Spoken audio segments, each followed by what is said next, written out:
A quick disclaimer before we dive into the episode. Statements have not been evaluated by the Food and Drug Administration. These products are not intended to diagnose, treat, cure, or prevent any disease. Hello everybody, Lady Vitamin Katie is here with the founder of one of my absolute favorite companies. I'm so excited. This is Alden, the founder of Red, these incredible plant-based bars. I'm so excited that you're here. And yeah, I want to say that I actually was like so stoked about this product because I went to the SoCal Veg Fest and tried the bar, and you weren't there, but I was like, I need to know like how this product came to be because this is the most incredible product ever. And after purchasing your product a lot of times after that and recognizing how good it made me feel, it was like, oh my god, more people need to know about this. And here you are. So I'm so excited. So tell us, how did this all come to be? Well, what's the beginning? Thank you so much for having me here. I'll jump right into it. So my inspiration for this plant-based path started from a very emotional time in my past. My grandfather was diagnosed with cancer of the intestines when I was very young, and I watched him, for 8 years with a colostomy bag and a feeding port. He couldn't eat. That's awful. Yeah. Awful, and it was, so devastating for everybody. But coming out of it, the silver lining is that I realized that the best way to fight diseases like this is to prevent them altogether, which means living a healthy lifestyle. So that's what kicked off, a lot of research and interest in healthy living, diet, exercise. So fast forward to my freshman year in college, I was coming off of a modeling career in New York City, and I learned about raw foods and superfoods while I was there in New York. So I was beginning my plant-based journey, and I was completely broke. So I signed up for the least expensive meal plan option, and I was working out every day, and I quickly ran out of meal funds.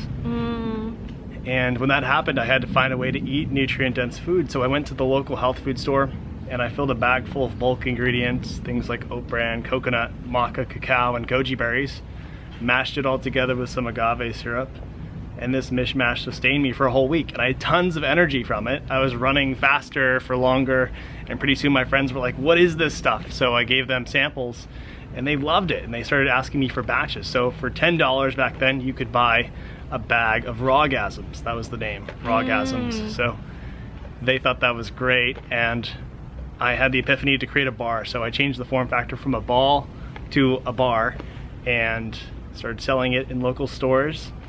And I also had the realization that I didn't have enough money to even go back to school, and that my passion was making bars. So I dropped out and started making bars full time. Yeah. No way! Yeah. That's crazy! It was. What? Yeah. You dropped out and started making bars. I'm sure a lot of people can relate to this. Like, you want to feel your best, you want to save your money, so what are we gonna do? And instead of going to McDonald's and having burgers, and I don't know if people know what a colostomy bag is. Basically, not able to go to the bathroom, that stuff goes into a bag and it has to be changed out because they literally can't go to the bathroom. So that's really sad, and it's really important for people to get some perspective. It's cool that you got that perspective on how important taking care of yourself is early on in your life. Like, a lot of people, they just keep not taking care of themselves, and then these bad things happen without knowing what could possibly happen, right? So something bad, you made it into something really beautiful, is that you got to take care of yourself and make that a priority. So especially without having any money, I'm so mind blown. What the hell? And then now it's not called Rawgasms anymore. Now you have this whole company, and I feel like the ingredients have definitely leveled up. Do you want to talk a little bit more about that? Yeah, they have. So for 2 years I made Rawgasms, and then at around the same time, very synchronously, 2 buyers from the Northeast approached me, and they said, we love this product, but you have to change the name from Rawgasms and prepare for greater distribution. So that was the golden opportunity to rebrand and to look at the recipe and figure out how to make this even better. So that's when it became Red, and it actually took another 2 years to get Red onto the shelf. I put all my energy into it, and finally in June of 2014 launched Red. Wow. And so we've been selling Red ever since, and we're committed to health and we're committed to progress, and so it keeps evolving.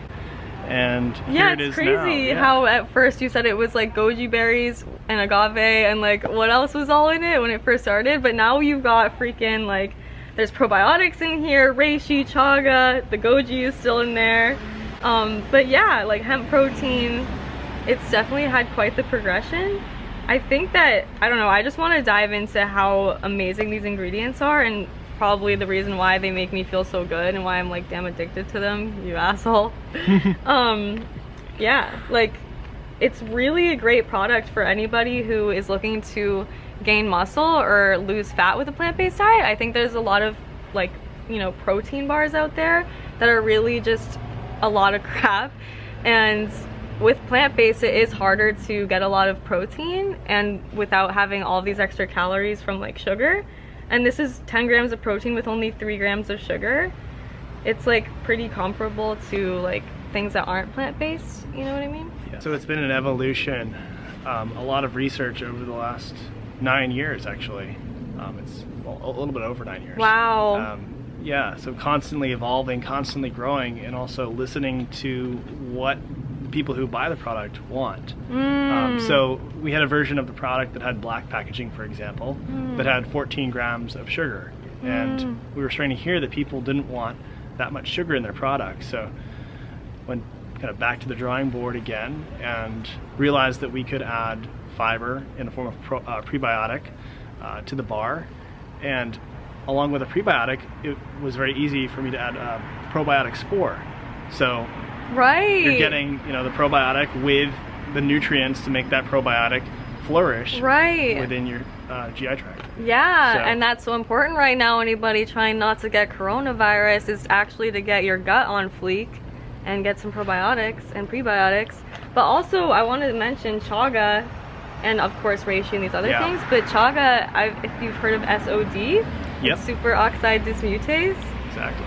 Chaga is one of the most potent sources of SOD, superoxide dismutase, which is probably the most potent antioxidant out there. And also reishi Yes. and cordyceps. Cordyceps are great for Yeah. people who are looking to increase their stamina, actually. Yeah. And the research suggests that you should, you know, take it for at least 21 days to get Cool. it into your system. But yeah, the first mushroom that I ever foraged for was chaga. It grows on the birch trees in the northern Oof. hemisphere. So Let's talk about this. I've got some You're- pretty smart viewers and listeners out there that are concerned about chaga being over foraged.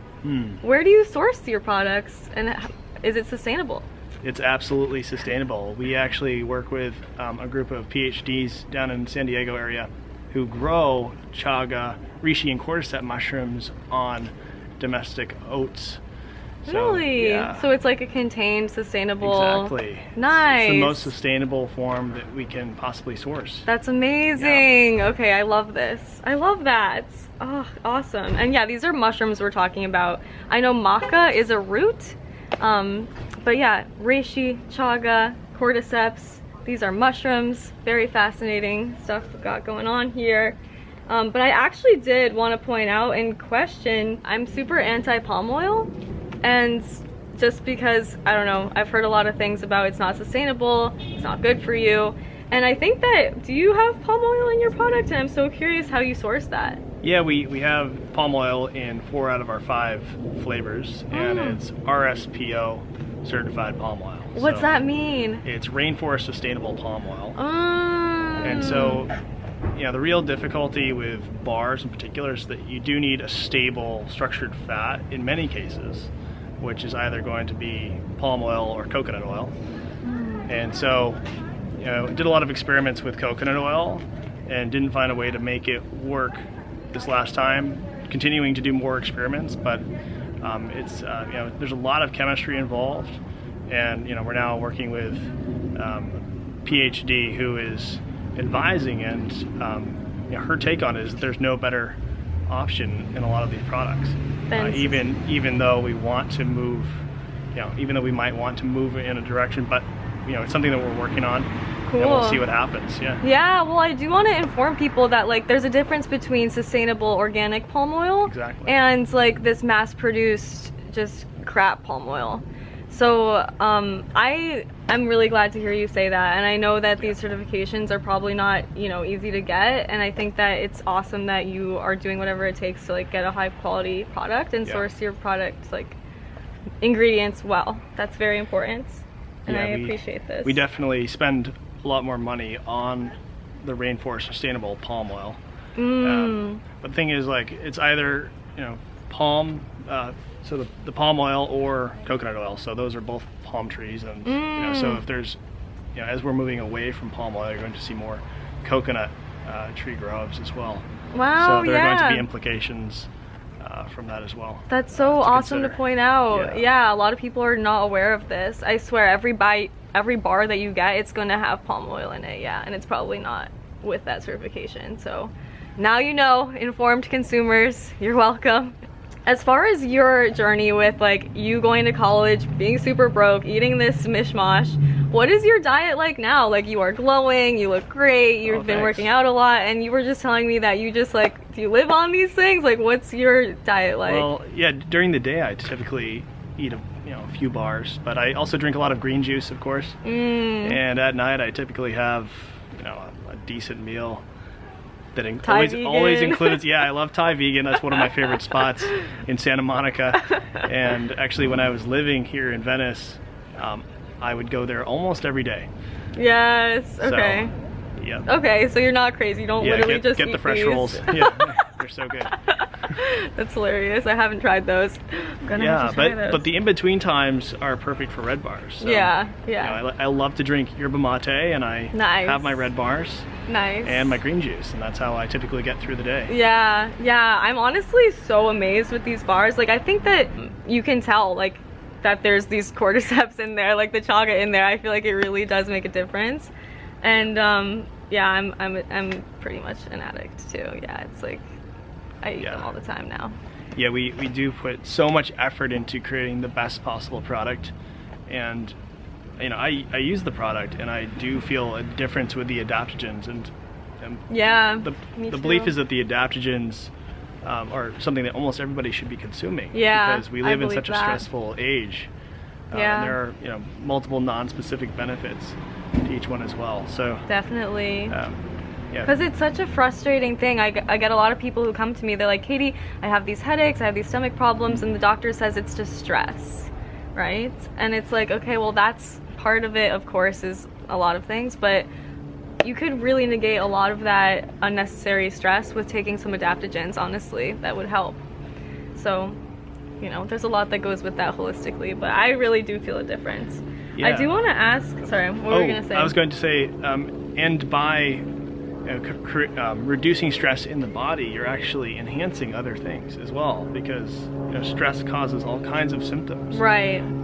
So you might be improving cognition, for example, or reducing fatigue if you're able to level out the stress response rather than spiking up and then dropping back down. Like there's, like with a stress response, there's always, you know, the backside of that curve where you fall down to a state of fatigue. So you're trying to level that out with some of these adaptogens. Definitely. That's a good point. Like, you're just gonna be like a machine. Well, and that's actually where the first studies for adaptogens came from in the first place. Being a machine goes back to Soviet Russia during World War II, when they were looking for ways to create super soldiers, and that's where the first scientific studies of adaptogens originated. Cool. Yeah. Wow, I love that. I'm fascinated by this. Thank you for sharing that. These are gluten-free, kosher. Kosher, yes. Non-GMO. Go get your bars. Soy-free, brown rice-free. You know, brown rice syrup's actually found in a lot of products as well. Yeah, that's true. And as you probably know, brown rice syrup can contain high levels of arsenic. So that's something that a lot of, you know, and so we avoid. Well, not only do you avoid that altogether, but you also have turmeric in here, which can counteract that if you're worried about your arsenic levels in your body. And yeah, looking at the first ingredient on here is the prebiotic fiber, right? And the protein blend. Like, it's not like this brown rice syrup situation where it's just mostly sugar. So if you're looking at your ingredients labels, that it's supposed to go by, and you can confirm this if this is true, the weight of the product. So you want to make sure that the first ingredient listed should definitely not be sugar, because that means that the product is mostly sugar. Yeah, that's right? absolutely true, and we're held to a very strict standard. So if there is a change in formula, we have to discard packaging if the packaging doesn't fit the formula. So it's something that's taken very seriously in the industry. Wow. Yeah. Thank you for sharing that, and thank you for being so intentional. Red as a company has really been delving deeply into what can be done to make bars even more sustainable, because there's technology that's almost ready for compostable packaging, but it's not quite there. Okay. And then there's also, the question of, is it better to have compostable or is it better to have recyclable? Because if you have recyclable, then you can put it right back into the supply chain and perhaps create another package out of it. And there's also the option of using compostable material. So they call it PCR, post-consumer recyclable material. Cool. So there are a few different options, and there's right now kind of a debate as to which one is actually the most sustainable. Which one are you using right now? Right now we're not quite there yet, but it's something we're delving deeply into. Cool. We're just finding that the technology is like right there. It's almost there. Yeah. So. Gotcha. Yeah. So you're going to see more of that cool sort of thing happening. Cool. I look forward to supporting that. Okay. Yeah. Thank you. Okay, I'm gonna be super. I want to inform our consumers here. What is your natural flavors? What does that mean? So natural flavors can encompass all kinds of things. So things like peanut oil, for example, or cacao extract / cocoa extract. So things like that, and we're actually trying to move away from that right now. Interesting. So there's more and more of that. So we're working in very interesting places in the supply chain to remove that statement. But it's been in the industry kind of like a catch-all for all kinds of things. Yeah, actually, so our natural flavors have to be organic compliant, and they're also, of course, non-GMO project verified. They're also certified gluten-free. They don't contain any soy or brown rice. So and the word natural flavors encompasses all kinds of things, from like vanilla extract, for example, to peanut oil, and if we were to list them, you'd have several more ingredients, but they're all extremely clean and natural. So good. That's good to know. I think that natural flavors, I remember learning that these things are not harmful, but people who shop at Erewhon, they're like, ooh, natural flavors, don't know what that is. Exactly. I don't want to get it. So I'm interested, to hear from you what that really means. And I feel like just based on these ingredients and how organic everything is, that you do source things well, and I'm a fan of this product. Cool. Well, is there anything else that you're looking to improve on? You said you're looking to get rid of those flavors. Oh, everything. You'll see all kinds of things. Is there any new flavors, any top secret missions? Oh, there are always top secret missions, but we're just trying to make the best possible product for both the health of us and the environment in which we live. Right. So we're doing a lot of work right now, and we're so committed that we're not afraid to just launch new formulas of the existing. You're actually going to see that in the next month or so. Bars have already been made, but we're rolling that into stores shortly. All right. So we're making upgrades as we speak. And where can people get them? Check Whole Foods, also Amazon Prime, and Thrive Market. Okay. And if everyone's got Amazon Prime. That's so for sure. No excuses. And if you're in Northern California, Southern California, or the Northeast, you can probably check your local store. And if they don't have them, ask about them, and they might be able to get them. Cool. Yeah. Wow, so cool to hear from such a story, such a relatable story, that you've created this dope product. I love it. Is there anything else that you want to share that you wish I asked about? That you're stoked about? I don't know. I'm just stoked to be here. This is really cool. Yeah, so everybody, seriously, I highly recommend. People are always asking me, Katie, what do I do when I travel? How am I supposed to stay on track? Blah, blah, blah, blah. Having a good bar in your purse is the way to do it, okay? Having that is just gonna bring you peace of mind. You don't have to worry and go to Carl's Jr. and get a freaking hamburger. You can just eat a bar. So please do that. And where can people find you? Follow on Instagram? Follow on Instagram. We're at Redbar, REDDBAR. And my personal is at Alden Blease, but Red Bar is our primary. Yes, Red Bar. And that stands for Radiant Energy Deliciously Delivered. Yeah. So fun. All right, cool. Thank you so much. All right, everybody. Peace. I hope you learned something.